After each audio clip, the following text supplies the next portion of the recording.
Welcome to my channel. 6ാം ക്ലാസ്സിലെ basic science chapter 4 ആണ് ഇന്നത്തെ ക്ലാസ്സിൽ പഠിക്കാൻ പോകുന്നത്. ക്ലാസ്സിലേക്ക് കിടക്കാം. ചാപ്റ്ററിൻ്റെ പേരാണ് പൂക്കാം കായ്ക്കാം. അപ്പോൾ പൂക്കളും കായ്ക്കളും ഇലകളും ഒക്കെ ആയിട്ട് ബന്ധപ്പെട്ട് കുറച്ച് കാര്യങ്ങളായിരിക്കും ഈ ചാപ്റ്ററിൽ ഉണ്ടാവുക. അപ്പോൾ നോക്കാം. പൂവിൻ്റെ പ്രധാന ഭാഗങ്ങൾ കൊടുത്തിട്ടുള്ളൊരു ടേബിൾ തന്നിട്ടുണ്ട്, അത് നമുക്ക് നോക്കാം. പൂഞ്ഞെട്ട് പൂവിനെ തണ്ടുമായി ബന്ധിപ്പിക്കുന്നു. പുഷ്പാസനം പൂവിൻ്റെ മറ്റ് ഭാഗങ്ങൾക്ക് ഇരിപ്പിടം ഒരുക്കുന്നു. ഇതെല്ലാം ഈ ഒരു ചിത്രത്തിൽ മാർക്ക് ചെയ്തിട്ടുണ്ട്. അപ്പോൾ ഇതാണ് പൂഞ്ഞെട്ട് എന്ന് പറഞ്ഞാൽ. ഇനി പുഷ്പാസനം കണ്ടോ, ഈ ഒരു താഴെ കാണുന്നതാണ് പുഷ്പാസനം. അത് പൂവിൻ്റെ മറ്റ് ഭാഗങ്ങൾക്ക് ഇരിപ്പിടം ഒരുക്കുന്നു. ഇനി വിതളപുടം, അതിൻ്റെ മേളിലായിട്ട് വിതളങ്ങൾ ചേർന്ന് രൂപപ്പെട്ടതാണ്, പൂമൊട്ടിനെ പൊതിഞ്ഞ് സംരക്ഷിക്കുന്നു. ദളപുടം ദളങ്ങൾ ചേർന്ന് രൂപപ്പെട്ടതാണ്, പൂവിന് ഭംഗിയും ആകർഷണതും നൽകുന്നു. കേസരപുടം കേസരങ്ങൾ ചേർന്ന് രൂപപ്പെട്ടതാണ്, കേസരപുടം പൂവിൻ്റെ ആൺ പ്രത്യുൽപാദന ഭാഗമാണ് കേസരപുടം. ജനിപുടം പൂവിൻ്റെ പെൺ പ്രത്യുൽപാദന ഭാഗമാണ്. ജനിപുടത്തിൽ ഒന്നോ അതിലധികമോ ജനിക്കൾ ഉണ്ടായിരിക്കും. ഇപ്പോൾ ഇത്തരം കാര്യങ്ങളാണ് ഒരു പൂവിൻ്റെ ഭാഗങ്ങൾ എന്തൊക്കെയാണെന്ന് ചോദിച്ചാൽ പൂഞ്ഞെട്ട്, പുഷ്പാസനം, വിതളപുടം, ദളപുടം, കേസരപുടം, ജനിപുടം. എന്താണ് പൂർണ്ണ പുഷ്പം അല്ലെങ്കിൽ കംപ്ലീറ്റ് ഫ്ലവർ എന്ന് പറഞ്ഞാൽ? വിതളപുടം, ദളപുടം, കേസരപുടം, ജനിപുടം എന്നീ 4 ഭാഗങ്ങളാണ് ഒരു പൂവിൽ പ്രധാനമായും കാണുന്നത്. ഈ 4 ഭാഗങ്ങളുള്ള പൂവിനെ പൂർണ്ണ പുഷ്പമെന്ന് പറയുന്നു.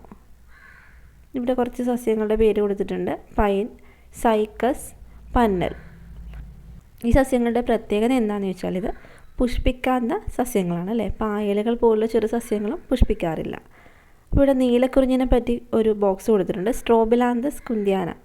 നീലപ്പൂക്കൾ കൊണ്ട് പശ്ചിമഘട്ട മലനിരകളെ മനോഹരമാകുന്നൊരു കുറ്റിച്ചെടിയാണ് നീലക്കുറിഞ്ഞി. സമുദ്രത്തിൽ നിന്നും 1200 മീറ്റർ ഉയരത്തിലുള്ള പുൽമേടുകളും ചോലവനങ്ങളിലുമാണിവ വളരുന്നത്. പശ്ചിമഘട്ടത്തിൽ കാണപ്പെടുന്ന വിവിധ ഇനം കുറിഞ്ഞികളിൽ ഒന്ന് മാത്രമാണ് നീലക്കുറിഞ്ഞി. ഇവ 12 വർഷത്തിലൊരിക്കൽ കൂട്ടമായി പൂവിടുന്നു. ഓഗസ്റ്റ് മുതൽ ഒക്ടോബർ വരെയാണ് ഇവയുടെ പൂക്കാലം. ഇതിൻ്റെ ആ ഒരു പേര് സ്ട്രോബിലാന്തസ് കുന്ത്യാന, അതൊന്ന് നോക്കി വെച്ചേക്കാം. ഇനി ഇവിടെ കൊടുത്തിരിക്കുന്ന ഒരു ചിത്രമാണ് കേസരപുടം, ജനിപുടം. അപ്പോൾ അതിൻ്റെ ഭാഗങ്ങൾ നോക്കാം. മൈക്രോസ്കോപ്പ് അല്ലെങ്കിൽ ഹാൻഡ് ലെൻസ് ഉപയോഗിച്ചിട്ട് അതിൽ എന്തൊക്കെയുണ്ട് എന്നുള്ളതാണ്.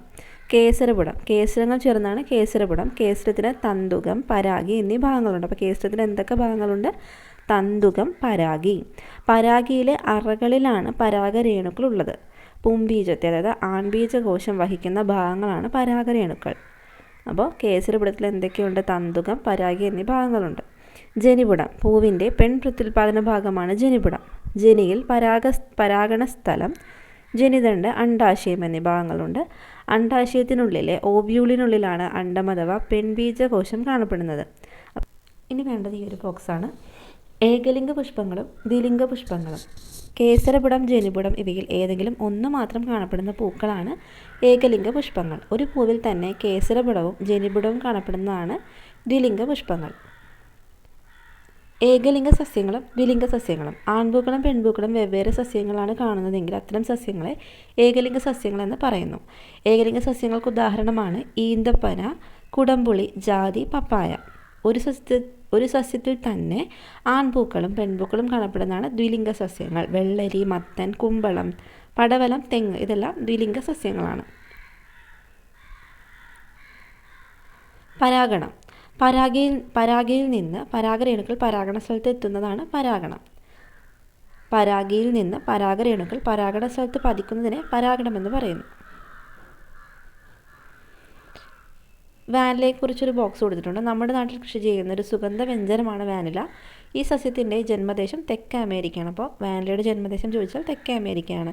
വാനിലയിൽ പരാഗണം ചെയ്യുന്നത് ഒരിനം തേനീച്ചയാണ്. എന്നാൽ നമ്മുടെ നാട്ടിൽ ഈ തേനീച്ച ഇല്ലാത്തതിനാൽ കർഷകർ തന്നെ പൂക്കളിൽ കൃത്രിമമായി പരാഗണം നടത്തിയാണ് വിത്ത് ഉൽപ്പാദിപ്പിക്കുന്നത്. അപ്പോൾ ആ തേനീച്ചയുടെ പേര് നിങ്ങൾക്ക് ഫെമിലിയർ ആണല്ലോ. മെലിപ്പോണ എന്ന തേനീച്ചയാണ് വാനിലയിൽ പരാഗണം നടത്തുന്നത്.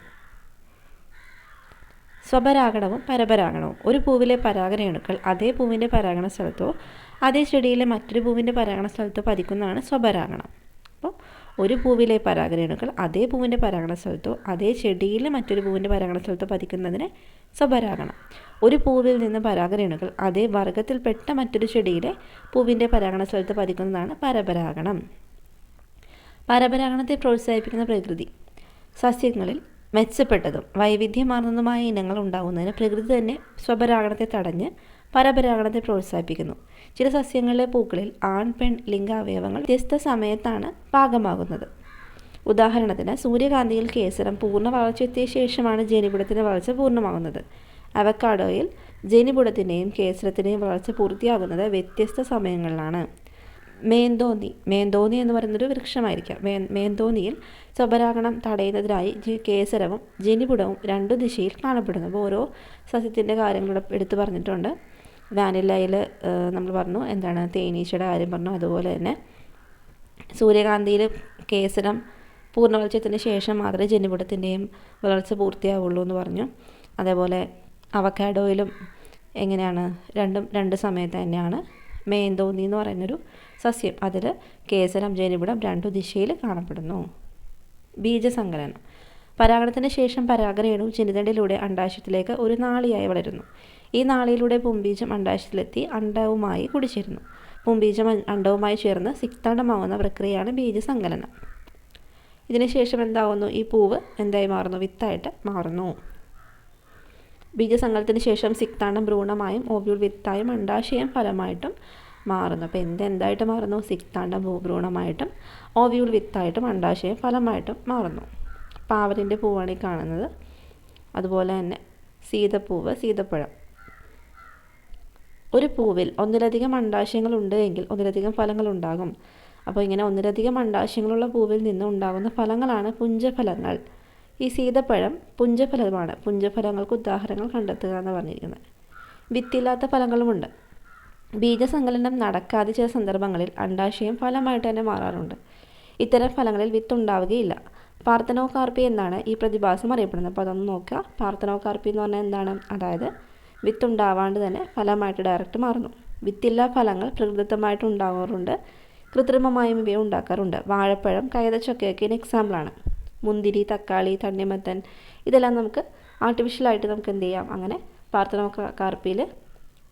പാർത്തനോകാർപ്പി ചെയ്തിട്ട് എടുക്കാൻ പറ്റും. അതുകൊണ്ട് ഇവിടെ കുറച്ച് ചിത്രങ്ങൾ കൊടുത്തിട്ടുണ്ട്. മാവിൻ്റെ പൂങ്കുല മാങ്ങയായി മാറുന്നു. വാഴയുടെ പൂക്കുല വാഴപ്പഴമായിട്ട് മാറുന്നു. അതുപോലെ പ്ലാവിൻ്റെ പൂങ്കുല പ്ലാവ് ചക്കയായിട്ട് മാറുന്നു. മാവ്, വാഴ എന്നിവയുടെ പൂങ്കുലകളിൽ ഉണ്ടാകുന്ന ഫലങ്ങൾ വേറിട്ടാണ് കാണുന്നത്. എന്നാൽ പ്ലാവിൻ്റെ പൂക്കുലയിൽ ഉണ്ടാകുന്ന ഫലങ്ങളെല്ലാം കൂടിച്ചേർന്ന ഒറ്റ ഫലമായിട്ട് മാറുന്നു. ഒരു പൂങ്കുലയിൽ ഉണ്ടാകുന്ന ഒന്നിലധികം ഫലങ്ങൾ കൂടിച്ചേർന്ന് ഒറ്റ ഫലമാകുന്നതിന് എന്ത് പറയുന്നു? സംയുക്ത ഫലം. കൈതച്ചക്ക, ആഞ്ഞിലിച്ചക്ക, ശീമച്ചക്ക ഇതെല്ലാം അതിന് എക്സാമ്പിളാണ്. കപടഫലം. നാം കാണുന്ന എല്ലാ ഫലങ്ങളും അണ്ഡാശയം വളർന്നാണ് ഉണ്ടാകുന്നത്. ഇപ്പോൾ കശുമാവ് കൊടുത്തിട്ടുണ്ട്. ആ ഒരു പൂവ് അതിന് ശേഷം അത് അണ്ഡാശയം വളർന്നിട്ടാണോ ഉണ്ടാകുന്നത് നമുക്ക് നോക്കാം.